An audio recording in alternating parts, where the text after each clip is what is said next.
Le 4 quarts politique de la semaine, votre émission hebdomadaire du dimanche matin, une émission qui vous aide à comprendre, à analyser, à décrypter l'actualité de la semaine avec nos intervenants. Denis Charbit, politologue, professeur de sciences politiques à l'université de Tel Aviv, bonjour. Bonjour. Michel Taubman, politique internationale et i24 News. Bonjour Michel. Bonjour Shlomo. Alberto Toscano, président de l'association de la presse européenne. Bonjour. Buongiorno. Et Aline Lebaille-Crémer, la règle du jeu. Bonjour. Bonjour. Nous allons parler de la nouvelle coalition qui se met en place en Israël, de ses composantes, de ses chances d'arriver au but et de son avenir, des réactions suscitées un peu partout dans le monde, aux États-Unis, en Europe.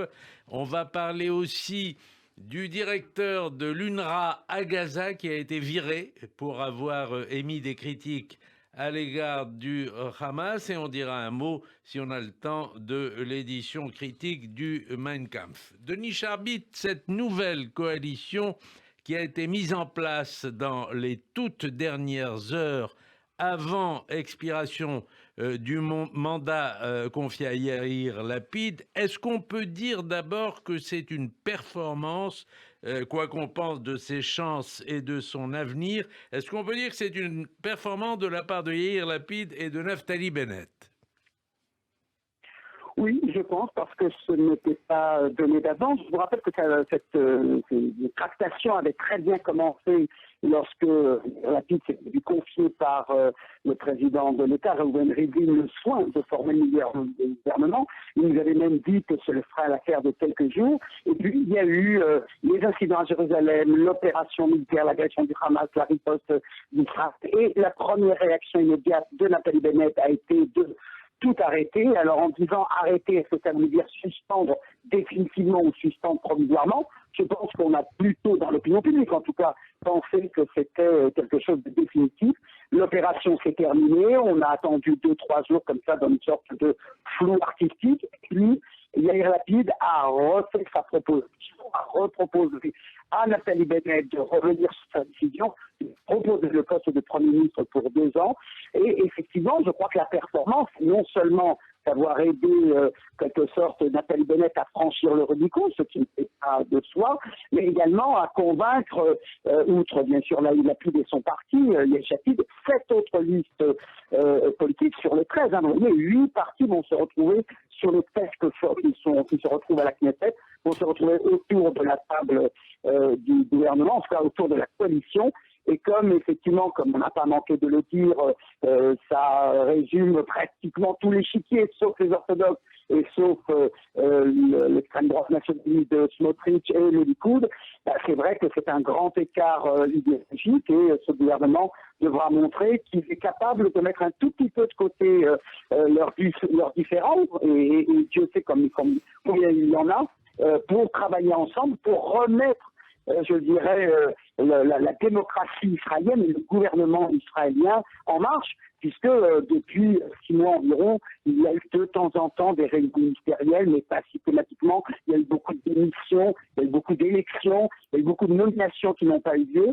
Et donc, de ce point de vue-là, ce qu'on attend ici en Israël, indépendamment de la sympathie ou de l'hostilité qu'on peut porter vis-à-vis de ce gouvernement, on attend surtout qu'il fonctionne, qu'il nous vote un budget dans les 3 mois. Donc il a énormément de pain sur la planche, mais on ne peut pas, quel que soit, comme vous le disiez, quelle que soit la stabilité dont il exercera, le fait est que c'est effectivement une performance, et le fait qu'une demi-heure avant l'expiration du mandat, Yair Lapid soit arrivé à ses fins, montre bien à quel point cela n'a pas dû être très très très facile, et ça, encore une fois, quel que soit le sentiment qu'on peut avoir, mérite en tout cas une reconnaissance, parce que voilà, il semble interrompre enfin la crise politique que nous connaissons depuis 2 ans et demi, bientôt 3 ans, et ça, c'est quand même quelque chose de très significatif. Alors, on va essayer d'améliorer un peu la liaison, ma chère Charline, pour qu'on puisse entendre mieux notre ami Denis Charbit. C'est un gouvernement, Michel Taubman, dit d'union, mais en même temps c'est une coalition de partis hétéroclites, 8 partis, qui s'est accordée sur une répartition des portefeuilles ministériels, mais pas sur un programme politique. Oui et non, en fait. Ce qu'a réussi à faire Yair Lapid depuis quelques semaines, c'est à transformer une coalition totalement hétéroclite qui n'était que contre Netanyahou, puisque finalement, la droite, les droites sont largement majoritaires en Israël, et que c'est la personne de Netanyahou qui fait que les droites se sont progressivement disloquées, puisque morceau par morceau, il y a Bennett, il y a Gideon Sa'ar, il y a Lieberman, dans le désordre d'ailleurs, qui se sont détachés de la droite. Et ce qu'a réussi à faire, et ils sont tous unis par une seule chose, c'est le rejet de Netanyahou. Mais ce qu'a réussi à faire Yair Lapid, c'est transformer ce rejet en quelque chose de positif, c'est-à-dire en une sorte de programme d'urgence dans lequel on met de côté l'idéologie, on met de côté les grandes questions idéologiques. C'est un peu macronien d'une certaine manière. D'ailleurs, Lapid est assez proche de Macron. On met de côté les questions idéologiques et on se concentre sur des questions pratiques, immédiates, économiques, sociales. Alors, est-ce que ça durera? Est-ce que c'est compliqué, hein? Mais en même temps, ça correspond à quelque chose, comme vient de le dire Denis Charbit, à une urgence pour le pays qui a besoin de fonctionner.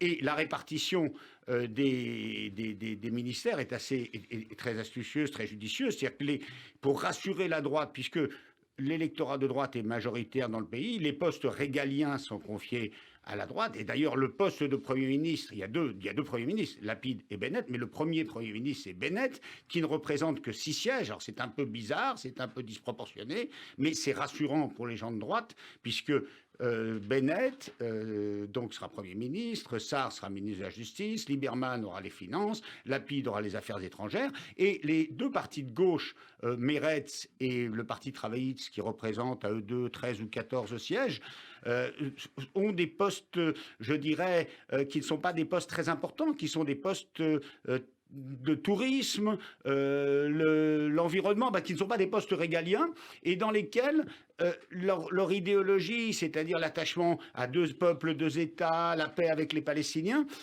sera secondaire. Mais on a besoin en Israël aujourd'hui de développer les transports, on a besoin en Israël aujourd'hui de faire baisser le coût de la vie, on a besoin en Israël d'hôpitaux, et donc il y a des choses très concrètes dans ce programme qui n'était pas le cas précédemment. Par exemple, il est acté qu'il y aura 2 hôpitaux qui seront construits dans le pays. Et puis par rapport aux Arabes, je crois que c'est évidemment quelque chose qui inquiète ou qui réjouit à l'intérieur et à l'extérieur du pays. Mais je veux juste dire une chose, c'est que le parti de Mansour Abbas, qui est islamiste ou islamique, selon la manière dont on traduit les choses, islamique renvoie plus à la religion, islamiste et fait beaucoup plus peur, ce parti a fait ce que tous les Israéliens, et y compris Netanyahou, demandaient depuis des décennies au parti arabe, c'est de s'intégrer dans le paysage politique israélien et de se contenter de défendre les intérêts matériels de leurs électeurs en abandonnant tout préalable concernant l'évacuation des territoires palestiniens. Et donc, ce que Mansour Abbas, j'ai peut-être dit Mahmoud Abbas, Mansour Abbas, le chef du parti islamiste, a obtenu, c'est des milliards de shekels pour le logement, pour les hôpitaux, pour le développement du secteur arabe, un secteur arabe dans lequel il y a eu récemment des émeutes. Les émeutes ne sont pas uniquement la conséquence directe de la misère ou du sous-développement, mais apporter un peu de développement dans ce secteur-là, ça peut aussi contribuer à isoler les extrémistes. Donc voilà un peu le pari hasardeux, mais et en même temps réaliste de Yair Lapid. Alors, vous disiez un mot de la présence des Arabes israéliens dans le gouvernement, et c'est vrai que le Parti Ra'am fait son entrée dans cette coalition. Ça n'est pas la première fois, si je ne m'abuse, Denis Charbit, que des Arabes israéliens font partie d'un gouvernement, mais il y a quand même un paradoxe, c'est dans le fait que les partis religieux juifs ne sont pas présents, même si Naftali Bennett se dit sioniste religieux, mais il y a un parti religieux arabe. Et autre singularité, compte tenu de l'étroitesse de la coalition, ce parti pèsera quand même beaucoup plus que son poids réel, Denis. Oui, c'est vrai. Alors, il faut d'abord faire la distinction, je crois que c'est très important pour les auditeurs, entre entrer dans la coalition et entrer au gouvernement. Alors là aussi, comme dirait Michel, soit je rassure, soit j'inquiète, mais en tout cas, ce qui est clair, c'est que Mansour Abbas son parti n'enverra pas de délégués siéger au gouvernement, et donc, lorsqu'il y aura réunion ministérielle, nous n'aurons pas de ministre du parti islamique, parce que eux aussi ne tiennent pas effectivement je dirais, à assumer la responsabilité collective comme cela suppose lorsqu'on a des ministres. Mais en revanche, ils soutiennent la coalition, ce qui n'est pas exactement la même chose. Et d'ailleurs, les postes qu'ils vont demander sont des postes de direction de commission parlementaire, mais non pas... il y avait une négociation sur le fait d'être vice-ministre, mais je ne sais pas ce qu'il en est encore, mais en tout cas, pas de ministre de ce parti RAM. Ça, c'est le premier point. Vous me demandiez, est-ce qu'il y a déjà eu un précédent? Oui et non. Alors oui, parce qu'effectivement, Yitzhak Rabin, au moment du vote sur les accords de Jéricho en 1994, avait besoin des voix de ce qu'on appelait à l'époque le Hadash, c'était un peu la représentation politique principale des Arabes israéliens, mais ça n'avait pas pris la forme d'un accord pour former un gouvernement. Donc c'était pas tout à fait la même chose, et en ce sens, je pense que oui, il y a une première, et cette première, elle a été illustrée par cette photo qu'on a peut-être un peu rapidement qualifiée d'historique, où on voit Naftali Bennett, Mansour Abbas et Yair Lapid. Là, effectivement, c'est dans la formation même du gouvernement qu'un parti arabe a fait partie, donc il a travaillé pour cela, et on le voit bien d'ailleurs dans le document qui a été envoyé à Reuven Rivlin pour lui dire que Yair Lapid est en mesure de former le gouvernement. On voit bien la signature de Mansour Abbas. Alors c'est vrai, et là je confirme tout à fait l'opinion, l'analyse de Michel Podman, la classe politique israélienne, même une partie des faiseurs d'opinion, n'ont cessé de dire, cessez de soutenir la cause palestinienne, cessez d'en faire un préalable pour entrer au gouvernement, pour entrer dans la coalition, etc.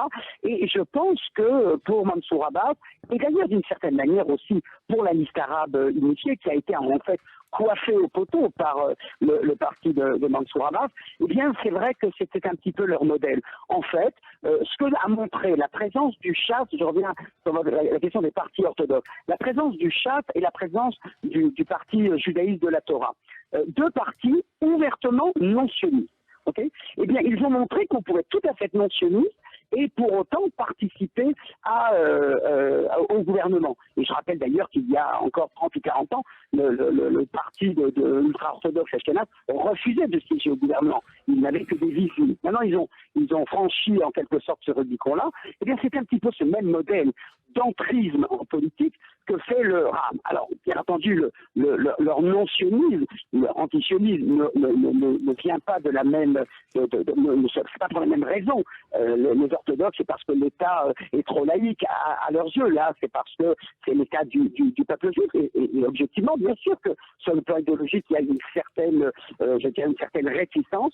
Mais ce qu'a compris, enfin, et je pense que là, il faut prendre en compte les accords d'Abraham, la crise du nationalisme palestinien depuis de nombreuses années, et je dirais l'ouverture sociale. Là, je dirais que la société a précédé le politique. Là où sur le plan social, on voyait de plus en plus une présence arabe dans la vie professionnelle, dans les grandes entreprises, dans le high-tech, à l'université et ailleurs, dans la vie quotidienne, dans les supermarchés, dans les centres commerciaux, eh bien, le politique a entendu cet appel-là, et voilà pourquoi ils sont là. Alors maintenant,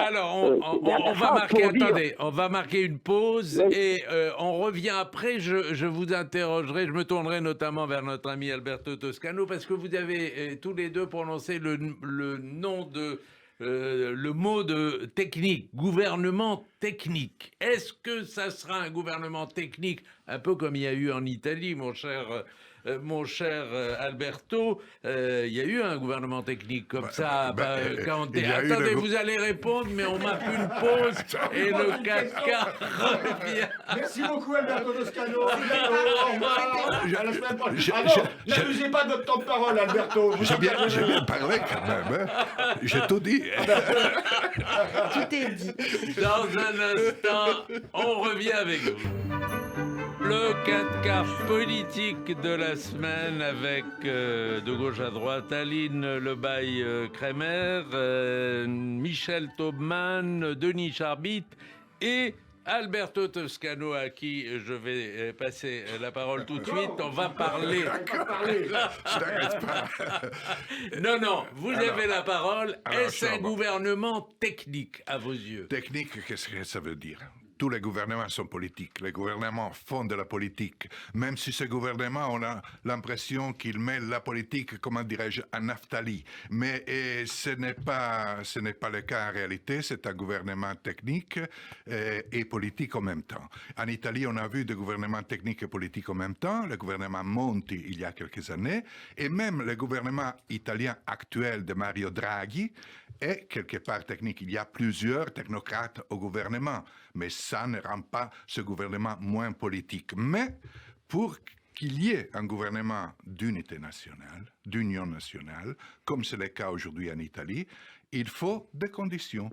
Et l'une de ces conditions est que les éléments fondamentaux de la crise politique soit pris en compte, soit la base de la naissance du gouvernement. Comme c'est le cas aujourd'hui en Italie, il y a une crise sanitaire, politique, économique, et voilà la personnalité la plus prestigieuse du pays, Mario Draghi, devenir chef du gouvernement. Et voilà le président de la République, Mattarella, garantir par sa volonté, sa présence et son rôle, cette union nationale. En Israël, ce n'est pas le cas. Tout d'abord, la politique, la crise fondamentale en Israël, qui a une crise politique, tout ça, en réalité n'est pas tellement prise en compte, si j'ai bien compris. Dans le sens que ce gouvernement est bâti contre le parti de majorité relative à l'Assemblée, au Parlement. Et est bâti, en réalité, contre un homme. Parce que cet homme, Netanyahou, n'a pas été capable, n'a pas eu le bon sens de se mettre de côté pour permettre à la politique de trouver un accord. Donc, c'est une anomalie dans l'anomalie. Si le gouvernement d'union nationale démarre d'une anomalie, ce gouvernement démarre de deux anomalies. Une anomalie parce que la politique n'arrive pas à trouver des solutions, et double anomalie parce qu'elle trouve des solutions contre les partis de majorité relative et contre un homme qui n'est pas capable de se mettre de côté. Aline Lebaille-Kremer. Mais on a dit technique, politique, pragmatique, voire même polémique. En tout cas, c'est un gouvernement qui vient de se mettre en place et qui permet une sortie d'une crise inédite. Et ça fait du bien. Il y avait une urgence, on l'a dit, une urgence absolue à constituer un socle politique qui tienne la route, espérons, et qui amène à ce que cesse ce tunnel qui dure depuis des mois, qui renvoie au monde comme si ce pays n'avait plus de pilote dans l'avion ou qu'il y avait une crise politique sans précédent. On l'a vu dans les événements qu'Israël a traversés ces dernières semaines, enfin attaqué, des morts, la guerre. Il est quand même ultra positif que enfin il y ait une sortie de crise qui se dessine au niveau politique. Alors, je reviens à vous, Michel Taubman et Denis Charbit. Gouvernement d'union, gouvernement technique, quel est votre sentiment? Alors, Michel Taubman. C'est vrai que Alberto et Aline ont raison de souligner aussi les interrogations qu'on peut poser aujourd'hui. Et pour faire le parallèle, par exemple, avec Macron, 2017. Macron est arrivé dans des circonstances tout à fait étonnantes, un ministre socialiste qui n'avait pas de parti, qui en quelques mois fonde un parti, où on recrute les gens sur Internet, et qui prend le pouvoir. Bon, Macron a été, mais c'est la seule comparaison, puisqu'après il y a plein de différences, Macron a été le fruit de la décomposition du système politique français, à gauche et à droite, et il a entamé une recomposition alors que la décomposition continue. Et on ne sait pas si finalement il est un élément de la solution ou s'il va être encore un élément du problème. On peut dire un peu la même chose en Israël, c'est-à-dire que ce gouvernement est le produit d'une crise incroyable, parce que c'est tout à fait anormal que le principal parti, le Likoud, ne soit pas pour l'instant intégré dans le gouvernement, que quelqu'un qui a eu 6 mandats en l'occurrence Bennett, soit le premier ministre, etc. Tout ça est tout à fait étonnant et inédit. Mais c'est le produit de cette crise. La question est de savoir si dans cette décomposition, on trouvera les éléments d'une recomposition. Par exemple, Netanyahou étant dans l'opposition, est-ce que le Likoud va faire bloc derrière lui ou est-ce que des éléments du Likoud viendront rejoindre ce gouvernement? Et dans ce cas-là, peut-être que finalement, on aura dans quelques années, dans quelques mois, un gouvernement qui sera vraiment ancré à droite sans Netanyahou. La solution qui aurait dû logiquement se produire si Netanyahou a fait preuve d'un peu moins d'entêtement et d'acharnement à rester au pouvoir, à s'accrocher au pouvoir. Donc on est finalement au milieu du gué et on ne sait pas si ce gouvernement issu d'une décomposition va permettre une recomposition ou s'il va encore accentuer la crise. Mais en tout cas, on ne peut que lui souhaiter bonne chance car Israël n'est pas dans une bonne situation sur le plan intérieur, sur le plan extérieur. Denis Charbit l'a dit l'autre jour. Il y a quand même, il n'y a pas de budget depuis 2 ans ou 3 ans, donc il faut que le pays fonctionne. Hein, et finalement, ces éléments concrets sont peut-être plus importants que les éléments de macro-politique, parce que c'est faux quand je dis Israël est dans une mauvaise situation. Il y a les accords d'Abraham, il y a une puissance militaire, et en même temps, on voit des éléments de crise morale, de crise intérieure, de division surtout. Pas seulement division entre juifs et arabes, que ce gouvernement pourrait peut-être éventuellement combler, mais division entre juifs eux-mêmes, entre laïcs et religieux. Et donc le pays est extrêmement, extrêmement divisé, et les juifs eux-mêmes sont divisés entre eux. Donc on peut, et c'est peut-être la petite ambition de ce gouvernement, c'est de réconcilier les Israéliens. On réconciliera jamais tout le monde, mais au moins, il y a un sondage qui vient de paraître, 46% des Israéliens préfèrent encore cette solution de ce gouvernement à des 5e élections qui auraient encore coûté cher, qui auraient encore divisé le pays, et peut-être pour aboutir encore à une nouvelle crise. Donc voilà, il faut être humble et modeste, et il faut souhaiter bonne chance à ce gouvernement, tout en étant lucide sur ses failles, sur ses faiblesses, sur les incohérences, et sur la crise dans laquelle est plongé, sur le plan intérieur, l'État d'Israël. Ce gouvernement qui n'est pas encore, je le rappelle, je le précise, il n'est pas encore investi, puisque on a quelques jours avant l'investiture de la Knesset, et il pourrait y avoir des surprises. Denis Charbit. Alors, ce n'est ni un gouvernement technique, ni un gouvernement d'union nationale. Ce n'est pas un gouvernement technique parce qu'effectivement, on entend en général par là un gouvernement dans lequel les ministères sont, on met à la tête de ces ministères des technocrates, ce n'est pas le cas. Là, ce sont tous des hommes politiques, des jeunes hommes politiques, si j'ose dire, quadragénaires, quinquagénaires. Ce sera pour beaucoup d'entre eux la première fois qu'ils obtiennent un poste ministériel. Alors, pour autant, je mettrai une petite réserve, même si ce n'est pas un gouvernement technique. En revanche, il faut espérer, on doit espérer que ce soit un gouvernement dans lequel les ministres s'occupent avant tout de leur ministère plutôt que de faire des déclarations de politique générale sur le Hamas, sur les Palestiniens, sur Joe Biden, etc. Voilà. Ça peut être... et là, je pense qu'il faut compter sur Yair Lapid. Ce sera en tout cas son rôle. Il ne sera pas Premier ministre, il sera ministre des Affaires étrangères, mais son rôle, je dirais, comme leader de cette coalition, puisque c'est lui qui a mis en place cette coalition, eh bien, c'est voilà, d'ordonner en quelque sorte, et il le fera avec Bennett bien sûr, d'ordonner aux ministres de s'occuper de leur ministère et de moins faire d'idéologie, moins de se préoccuper de leur base politique. Pourquoi c'est pas un gouvernement national? Ça a été dit parce que le Likoud n'y est pas et qu'en général, dans la tradition politique israélienne, un gouvernement national, c'est l'union entre la gauche et la droite ou le centre. Nous avions un gouvernement national. C'est celui que nous avons actuellement, ne l'oublions pas. Il y a la moitié des ministres du Likoud, la moitié des ministres bleu-blanc, qui est un parti centriste, mais il a échoué parce que Netanyahou a refusé de céder la place au mois de novembre à Benny Gantz, et voilà qu'il s'est pris à son jeu, ça arrive souvent. Rappelez-vous Chirac avait dissous l'Assemblée et qui s'était retrouvé avec Lionel Jospin comme Premier ministre. Eh bien, c'est le même sort qui est arrivé finalement à Netanyahou. Netanyahou n'a pas voulu respecter sa parole et passer le relais à Benny Gantz au mois de novembre prochain. Il a procédé à des élections anticipées en prétextant le fait qu'il n'y avait pas de budget. Et bien, le résultat, c'est qu'il se retrouve aujourd'hui totalement en dehors alors peut-être pas de la vie politique, il restera chef de l'opposition, mais il est en dehors et en ce sens. Non, ce n'est pas un gouvernement national, ce qui effectivement, pour se terminer, fait, comment dirais-je, la colère de beaucoup de ses partisans, c'est que c'est pas la gauche non plus et le centre, l'addition du gauche, du centre et des partis arabes qui a gagné, c'est effectivement l'addition à cette grande coalition homogène, en quelque sorte, de 3 partis de droite. Mais ça, encore une fois, c'est pas, ils n'ont pas idéologiquement changé d'avis, ni Bennett, ni Sarr, ni Lieberman. Simplement, ils ne supportent plus cet autocrate qui s'appelle Netanyahou, même s'il était élu depuis systématiquement depuis 2009. Denis, restez avec nous. On va marquer une nouvelle pause. Le flash Eva Soto et le 4 quarts politique revient.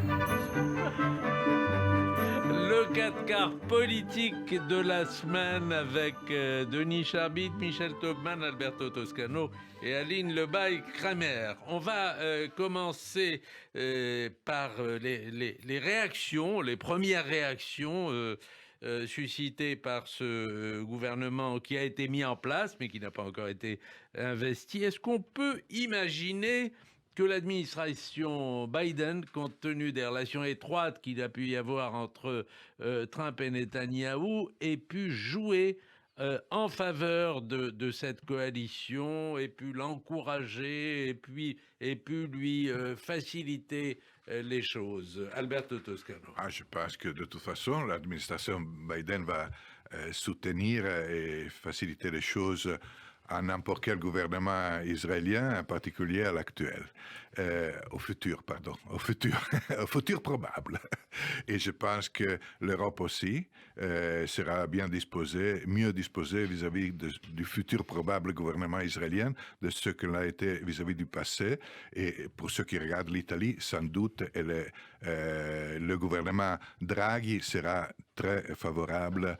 D'ailleurs, il l'est déjà au gouvernement sortant, il le sera à plus forte raison au gouvernement futur. Michel Taubman.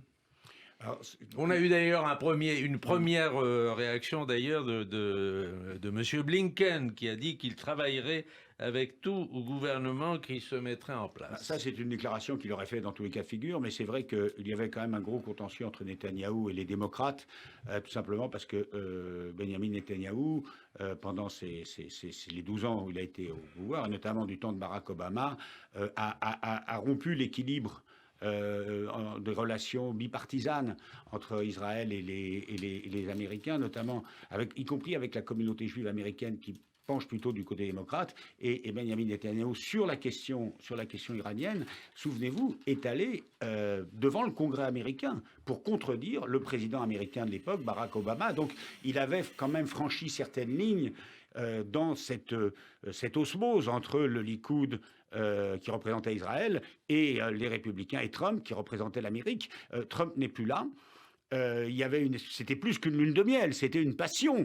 Et Israël avait pris quelque part la mauvaise habitude d'avoir un président américain qui disait, qui était plus sioniste que les sionistes. Et donc là, on va revenir à des relations plus normales, plus équilibrées, mais les États-Unis resteront le meilleur allié et le principal allié de l'Amérique. Et on le voit notamment sur le plan militaire. Benny Gantz, le ministre de la Défense, était à Washington cette semaine pour demander de l'aide pour reconstituer le dôme de fer qui a été endommagé, pas endommagé, mais qui a été diminué par la riposte face au Hamas ces dernières semaines. Et donc cette alliance sera plus forte que jamais. Mais quelque part, c'est vrai que les Américains sont soulagés, les Européens sont soulagés d'avoir notamment Yair Lapid, les Européens de l'Ouest, pas Orban, pas les alliés de Trump et de Netanyahou, mais Merkel, Macron, les Italiens, les Européens de l'Ouest, même les Britanniques, auront avec Lapid, puisque c'est Lapid quand même le chef d'orchestre de ce gouvernement, un libéral qui rapprochera Israël de ses alliances traditionnelles avec les Américains, avec les Européens. Et d'ailleurs, 2 choses à signaler. 3 choses concernant Yair Lapid. Il est un des rares hommes politiques israéliens qui avait soutenu l'accord sur le nucléaire iranien, qui avait clairement dit son accord avec cet accord en 2015, alors qu'il y a une réticence très très partagée dans la classe politique israélienne. Que deuxièmement, lors des élections d'il y a 1 an ou 1 an et demi, il est le seul homme politique israélien qui a été reçu par Emmanuel Macron. Donc il y a une espèce de sympathie entre Je deux crois même libéraux, qu'il a deux été centristes. reçu Quelques jours avant l'élection, hein, vraiment. Voilà, 2 ou 3 Voilà. reprises, oui. Voilà. Et puis dernière chose, au lendemain de l'élection, des dernières élections, là, donc du 23 mars, on se disait tiens, où est passé Yair Lapid, alors que Netanyahou avait le mandat pour constituer le gouvernement. Yair Lapid était aux États-Unis. Alors officiellement, il était en vacances, mais il a rencontré, il a des coachs américains, il a des conseillers en communication américains, et c'est vrai que Yair Lapid représente cet Israël. Et Bennett aussi, d'une certaine manière, même s'il porte une kippa sur la tête, cet Israël moderne, de la high-tech, de gens qui ont été formés aux États-Unis, Netanyahou aussi d'ailleurs, hein, mais c'est pas l'Israël des ultra-orthodoxes. Et Bennett est un sioniste religieux. On voit bien quand même qu'il y a y compris dans la presse, on souligne l'incompatibilité entre les positions d'un Bennett et il y a une grosse positions différence, d'un Lapid, mais sans parler du Meretz. Mais je vais vous dire, on a eu en France quand même, on a eu Édouard Philippe et Macron qui avaient fait, mais Édouard Philippe n'a pas fait la campagne de Macron, et on a eu un Premier ministre qui venait d'une candidature adverse. Donc on peut aujourd'hui, dans le monde moderne, avoir des rapprochements au-delà des idéologies. Et puis vous savez, ça correspond aussi à une évolution des sociétés modernes, la distance par rapport aux idéologies. Alors à part ça, les idéologies finissent, les grands problèmes, je ne parle pas des idéologies, mais le conflit israélo-palestinien, il finira bien un jour ou l'autre par rattraper ce gouvernement. Il y a des questions, la question du nucléaire iranien, ces questions-là. Sur la question du nucléaire iranien, il n'y a pas vraiment de différence. Mais sur la question israélo-palestinienne, elle peut se manifester à nouveau. Et on verra comment ce gouvernement fera face. Mais sur les questions économiques et sociales, il n'y a pas de... Et Denis Charbit l'a bien dit tout à l'heure, Merav Michaeli, la chef du Parti travailliste, elle ne va pas avoir comme mission de reprendre les négociations avec Mahmoud Abbas pour deux États. Elle va avoir comme mission de s'occuper des transports. Et si elle ne s'occupe des transports, on peut espérer qu'elle soit un très bon ministre des Transports qui fera l'unanimité parce que tout le monde en Israël sera content qu'on améliore les transports. Voilà, c'est un peu le pari de ce gouvernement, mais on sait très bien que l'idéologie est toujours là. On le voit d'ailleurs en France avec Macron qui a voulu mettre de côté la gauche, la droite, l'idéologie, etc. Mais les Français se considèrent toujours, y compris ceux qui votent pour lui, qui se considèrent de gauche et d'autres qui se considèrent de droite. Voilà un peu l'équation difficile. Mais qui est apparemment la seule possibilité pour Israël, à moins de repartir, de continuer dans une 5e élection et dans une situation de crise. Parce que si ce gouvernement ne pouvait pas être formé la semaine prochaine, in extremis, ça voudrait dire qu'Israël est dans une crise et dans une situation de violence, et ce n'est souhaitable par personne. Denis Charbit, sur les réactions à la fois américaines et françaises, européennes. Eh bien, je dirais que d'une certaine manière, je ne pense pas que la question palestinienne va être le grand facteur de division à l'intérieur de ce gouvernement, et pas parce que j'ignore les grandes différences qu'il y a entre les manières de résoudre le problème du Meretz jusqu'à Yamina, mais tout simplement parce qu'à la Maison-Blanche siège Joe Biden. Je peux émettre l'hypothèse que si Trump avait été réélu, je ne vois pas comment un président donnant feu vert à un chef de gouvernement israélien, comment donc Nathalie Bennett dans cette circonstance-là, n'aurait pas été tenté d'aller plus loin, d'essayer de réaliser l'annexion. Là, dans la mesure où Biden est à la Maison-Blanche, et on a vu l'intervention de Biden lors de l'opération militaire, alors bien même on dit toujours que les Américains, ça y est, ne se soucient plus de ce qui se passe au Moyen-Orient. Je n'ai jamais beaucoup acquis, en tout cas pas totalement à cette hypothèse. Et donc, qu'est-ce qu'on va avoir? Eh bien, je pense que l'optique sera, par exemple, d'améliorer tout ce qui relève des droits de l'homme, les checkpoints. Alors peut-être que Biden va fermer les yeux sur l'autorisation accordée à la construction de 200 ou 300 unités de logement. Meretz et le Parti travail vont faire un petit peu, ça n'ira pas plus loin. Et je vais vous dire, pas seulement à cause de Biden, pas seulement à cause de la coalition qui va de Mansour Abbas jusqu'à Yamina, mais tout simplement parce que du côté palestinien, l'autorité palestinienne, aujourd'hui Mahmoud Abbas ne dispose plus de la légitimité populaire pour rentrer dans une négociation et faire des concessions. Et donc je dirais que si il faut d'abord attendre de voir qu'est-ce qui se passe du côté de l'autorité palestinienne, est-ce qu'il passe la main à un successeur, et là, à ce moment-là, on peut imaginer peut-être une nouvelle page, mais ça va prendre au moins 1 an, 2 ans, et dans 2 ans et demi, ce ne sera plus Nathalie Bennett, ce sera déjà Yair Lapid, et là ce sera déjà un autre chapitre peut-être de la vie politique qui s'ouvrira. Alors, on va dire quelques mots tout de même de cette affaire du directeur de l'UNRWA, puisqu'on a appris cette semaine que ce directeur a été, le directeur de l'UNRWA à Gaza a été limogé pour avoir dit que les tirs de riposte de l'armée israélienne à Gaza étaient ciblés et sophistiqués pour éviter d'atteindre des populations civiles. Qu'est-ce que ça vous inspire les uns et les autres, Aline ? Cela m'inspire quelque chose d'assez fou parce que, me semble-t-il, il avait de surcroît ce Mathias Schmal, je crois, qui s'occupe pour les Nations Unies des Palestiniens. Il avait encadré son propos par ce bout de phrase qui disait « Je ne suis pas expert militaire, mais, me semble-t-il, les frappes de Tsahal étaient précises ».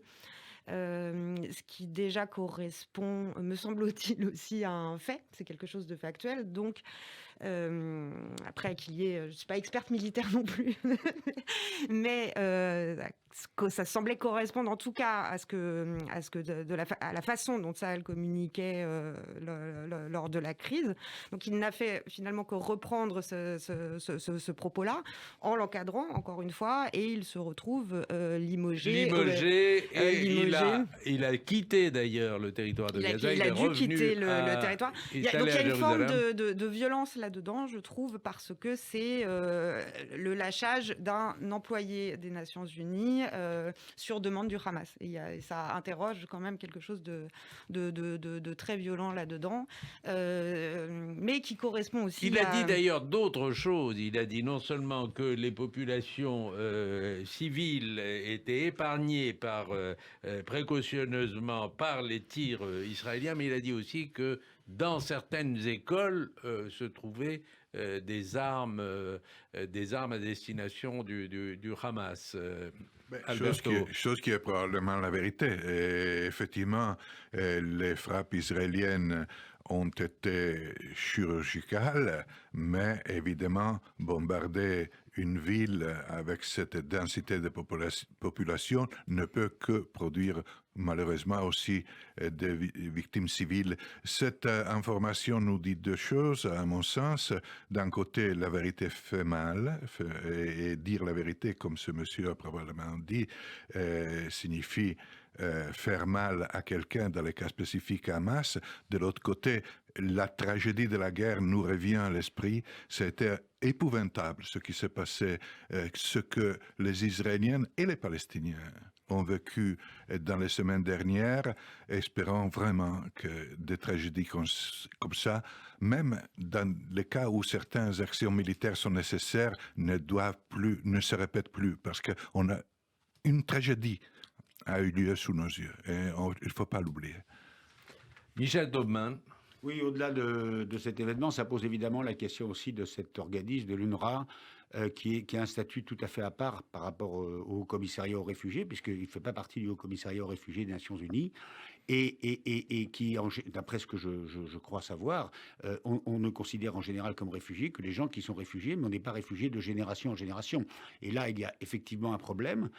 D'une part, il y a des vrais réfugiés palestiniens en Jordanie, en Syrie. Il y a des ceintures. Moi, je suis allé à Amman il y a une vingtaine d'années, mais je pense que c'est toujours pareil, malheureusement, une ceinture de bidonville où il y a 1 million de gens qui sont là depuis 3, 4, 5 générations bientôt, avec les clés de leur maison encore qui n'existent plus, à Jaffa ou à Haïfa, etc. Et c'est un véritable drame qu'il faudra prendre en compte. Et je pense, dans le cadre des accords d'Abraham, les pays arabes avec qui Israël a entamé la normalisation, ce ne sont pas des pays pauvres. Et donc, Israël doit prendre sa part du drame de ces réfugiés, et les pays arabes doivent prendre leur part aussi de ce drame. Mais on ne peut pas laisser éternellement pourrir cette situation.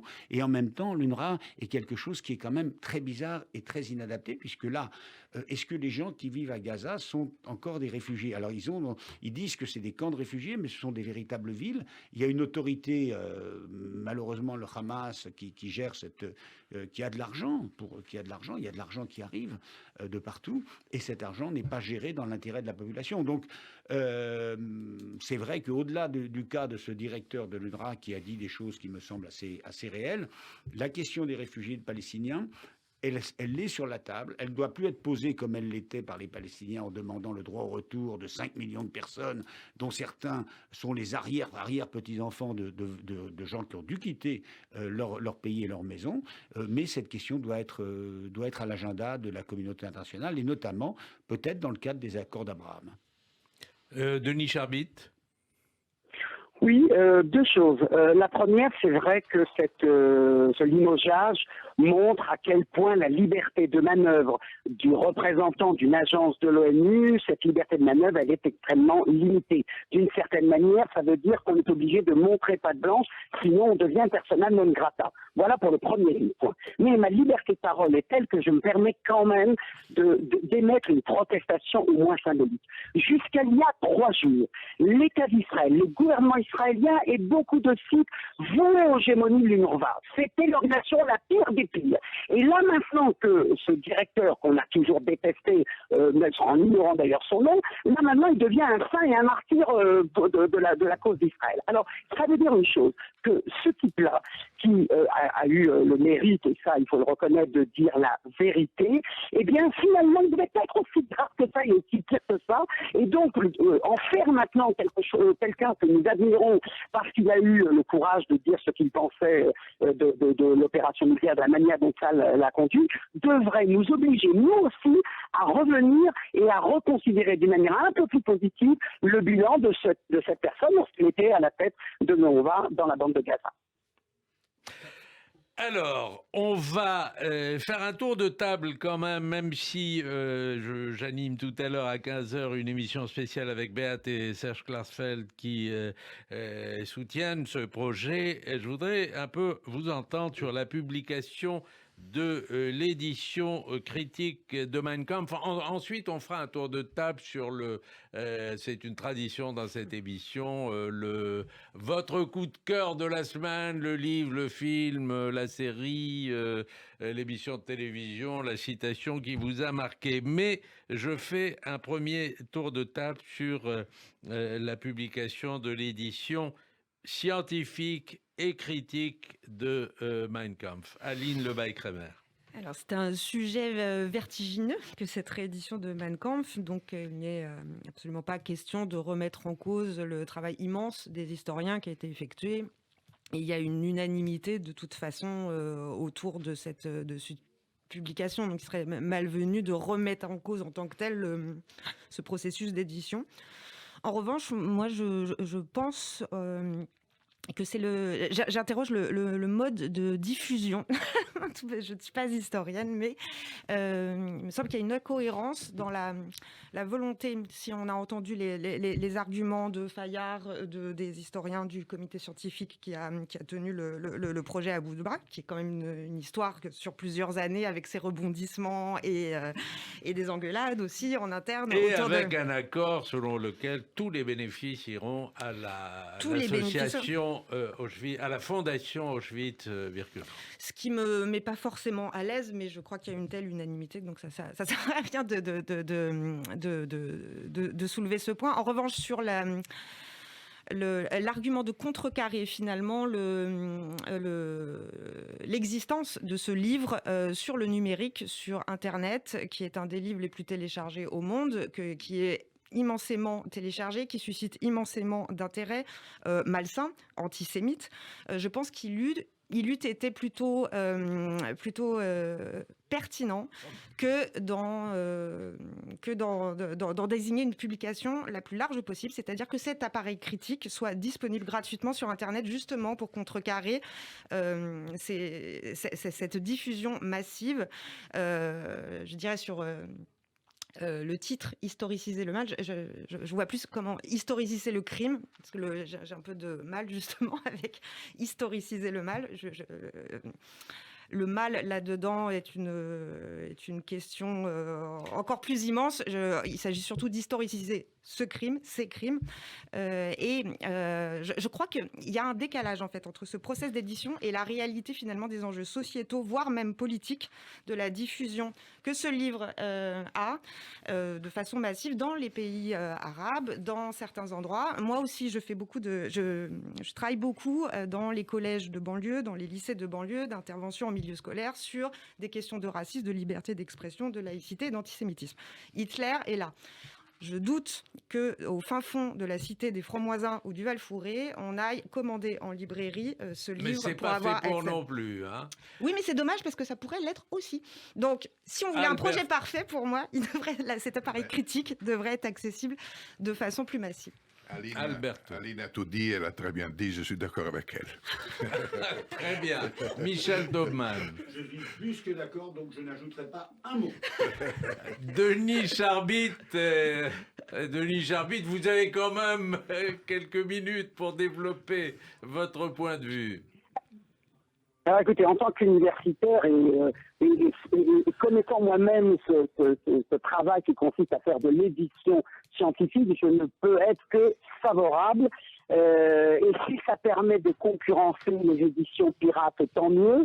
Je ne suis pas sûr que un suppôt du nazisme, quelqu'un qui serait tenté par le nazisme, il lira les notes de bas de page, effectivement, il lira le texte, il s'en nourrira, mais c'est vrai qu'aujourd'hui, l'accès est tellement facile que, voilà, autant qu'il y ait une édition de ce type. Et je ferai quand même un distinguo entre les écrits lorsqu'ils ont une portée esthétique et lorsqu'ils ont une portée idéologique. C'est-à-dire, même si je peux être soupçonné d'incohérence, autant je m'opposerai et je m'oppose à la réédition des pamphlets de Céline parce que là, il y a une langue et une écriture qui le portent. Autant la langue d'Hitler, pour avoir lu quelques pages lorsque j'ai étudié cela à l'université, là, il n'y a pas de style particulier. Il y a bien sûr des idées malsaines et terrifiantes, ça, on le sait bien, dont on a vu en plus l'application une vingtaine d'années plus tard, mais néanmoins, je ferai la distinction. Quand il s'agit de crimes idéologiques, ça me paraît finalement beaucoup moins, beaucoup moins critique. Même si, bien entendu, un livre peut tomber en des mains qui en feront un autre usage, mais voilà, il faudra voir, je dirais, et puis pour terminer, il faudra voir finalement l'effet. Voilà, dans 6 mois, dans 1 an, combien de lecteurs, qu'est-ce qu'on fait, quels effets finalement cette publication a eu. Je pense que ça peut nous servir d'expérimentation s'il y avait lieu de publier d'autres textes. Mais moi, vous savez, dans cette ambiance qui existe aujourd'hui, de cancel culture, de ceci c'est en misogyne, ceci est raciste, etc., je ne plaide pas pour l'interdiction facile, systématique, et donc, même si ça concerne effectivement le Mein Kampf d'Adolf Hitler. Alors, vous avez, mais vraiment, une phrase chacun, parce qu'on arrive au terme de l'émission. Votre coup de cœur. Alors, mon coup de cœur, c'est pour Aline Lebaille. Oui, Aline Lebaille, qui dans ce pays, dans cette France, dont on dénigre souvent l'incivisme, où on décrit souvent l'incivisme de la jeunesse, donne un exemple remarquable. Depuis 1 heure, elle porte un masque, elle est la seule parmi nous à porter un masque, dans le secret de ce studio, alors que nous, les hypocrites comme Alberto, Shlomo et moi, nous allons nous empresser de le mettre, nous allons nous empresser de le mettre dès qu'on sera sorti de ce studio, donc bravo Aline. Alors moi, 2 coups de cœur. Oui. Le premier, je m'associe coup de cœur pour Aline. Et le deuxième, pour Christine Clerc, qui écrit, journaliste, écrivain française que tout le monde connaît, et a écrit un livre, Domenica la Diabolique. C'est un livre étonnant que je vous suggère aux éditions L'Observatoire. Et j'ai fini. Denis Charbit, votre coup de cœur. Alors, mon coup de cœur, j'ai lu ça ce matin, j'ai appris que le Festival de Cannes rouvrait ses portes, ça c'est une très bonne nouvelle, et que 3 films israéliens allaient y participer pour la compétition de la Palme d'Or, pour un certain regard. Voilà, je trouve que c'est très bien que le festival reprenne. Voilà, c'est lié à tant de beaux souvenirs, et que Israël y participe à 3 reprises. Voilà, ça montre encore une fois la vitalité. Tout n'est pas politique en Israël, tout n'est pas réductible à Netanyahou, à Lapid, au gouvernement. La culture y a ses droits, la création y a ses droits. Et donc voilà, vive le cinéma israélien. Merci. Vous avez vraiment une phrase. Une autre idée Aline. du monde de Bernard-Henri Lévy, un film à voir le 22 juin sur Canal+. Le 22 juin sur Canal+, le film qui s'appelle Une autre idée du monde. Une autre idée du monde. Merci à tous les 4, Denis Charbit, Michel Taubman, Alberto Toscano, Aline Lebaille-Crémer. C'était le 4 quarts politique de la semaine. Bonne semaine à tous.